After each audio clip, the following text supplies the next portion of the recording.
This is the Mobile Home Park Lawyer Podcast with Ferd Neiman.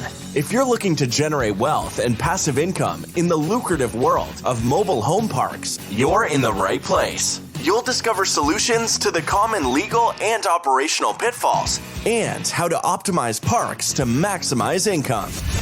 Your host is in the trenches. He's a real estate attorney, financial analyst, and mobile home park investor and operator. Now, let's turn it over to Ferd Neiman. Welcome back, Mobile Home Park Nation. Here today covering syndication one more time. This is going to wrap up our little mini-series here on syndication. Again, syndication in short, it's a promote, a sponsor, syndicate. It's basically you're raising funds for a real estate investment, and there's two types of people. There's the general partner, people or entities, and then there's the limited partner. If you're the syndicator, you're the general partner. And basically you got to watch out. You got to know the basics. You got to understand the financial metrics. You got to make sure you're following the law properly, SEC regs. We've covered that. And then you need to know how to operate the spreadsheets and do the math, or at least somebody in your team needs to. And if you're a limited partner, you need to really dig into who your syndicator is, make sure he or she is credible, and make sure they have experience, make sure they have skin in the game, that your interests are aligned, make sure you and they understand how the investment's supposed to work. And the one last thing for today is you want to understand what the reporting is going to look like. And reporting meaning after the asset's purchased, what kind of communications are going to be between the promoter, the syndicator, and the limited partners. I sold a mobile home park to a fund, 3 years ago, and I'm part of the fund. I had to be part of the fund as part of the sales. I left like $65,000 in the deal, and we own 5 more parks there, but I'm not the managing partner on that. And the the managing partner is a group of 3 guys, and they're just horrible. 2 of them in particular. And they're breaking all kinds of rules. SEC rules, IRS rules, loan covenants, operating agreement rules, local rules. They're a huge pain. But for me as a limited partner, the downside, even more so, is they have zero communication. And I don't know if any idea what they're doing.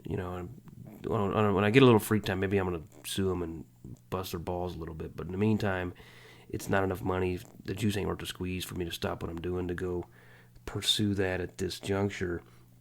But I didn't really have I don't really have a choice in that example. But you guys, limited partners, you have a choice, and of who you invest with.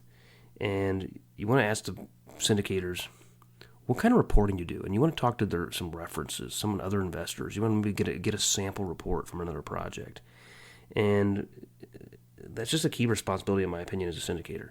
And what do you have to do? I mean, you got regular things like investor calls. I think Sam Hales was telling us on our podcast a couple weeks back, they do an investor call weekly. That's really impressive. Some other groups, I know like Worcester Fund, who I've done some business with, they I think do monthly for their group. That's good. Sometimes you just have individual. If you got individual PPMs, you probably don't have a weekly call or monthly call. You probably just answer the phone when your investors call.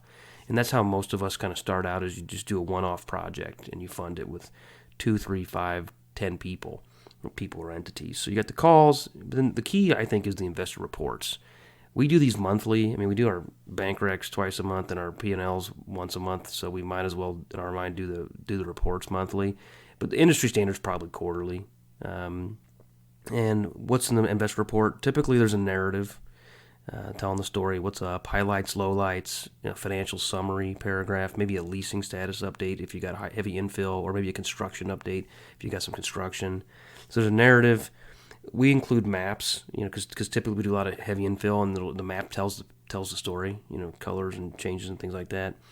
We submit the rent roll, which shows the occupancy and then also the delinquency, and then we submit the trial balance, and then we do a profit and loss. And if you've got more than one entity, typically in a syndication, I've got the investor's entity, which is the parent of the 2 subsidiaries, the homes entity and the land entity. The investor's entity really doesn't have much from a transactional standpoint. It's the 2 subsidiaries that do. So we turn in a monthly P&L for all 3 of those entities. And then similarly, we turn in a monthly balance sheet for all three of those. So the financial statements are really the key. And then the other thing you got to report is your tax returns. So I try to get the tax returns out as fast as I can because I've got other properties I'm a silent investor in, or I was an active investor in some of them on the retail side in years past, but I was the minority partner, so I didn't have control over when the taxes got done. And my partner had, 50 entities, so he was always, pushing up on that October 15th deadline. So, it's supposed to be April 15th, but you can get extension to October 15th. I try to get the K-1s out the door in January, as fast as we can, so that I'm not the bottleneck slowing down the team. Obviously, my CPA firm is going to be part of that as well and their timelines. But typically, tax returns and LLC, most of LLCs are taxed and formed as partnership taxation status. You can also do S corp. That's pretty rare, other than like a management LLC or something. So from a syndicator standpoint, you're probably doing a Form 1065 tax return, and then you're sending K-1s to every individual investor. And that's really it. I mean, reporting's important, but it's not that complex. I mean, there's a lot that goes into it, but ultimately, I mean, to be a good syndicator, I think you need to understand the basics, understand the math, understand how to work the math and the formulas in your spreadsheet so you can better audit your financial team or be the financial guru on your team. You got to make sure you're navigating all the laws properly, which means proper disclosures, proper documentation. Make sure you're only letting in sophisticated and or accredited investors, depending on the type of the fund offering. And then ultimately that you're going to have strong reporting. That's pretty much it. Been nice to talk to you all on this syndication. Be safe, have fun, God bless. You've been listening to the Mobile Home Park Lawyer Podcast with Ferd Neiman. Ready to learn more? Go to www.themobilehomelawyer.com for free resources and materials to help you succeed. If you love the podcast, go to Apple Podcasts, give us your review, and subscribe today. Thank you for listening. Neither the Supreme Court of Missouri nor the Missouri Bar reviews nor approves certifying organizations or specialist designations. The choice of a lawyer is an important decision and should not be based solely upon advertisements.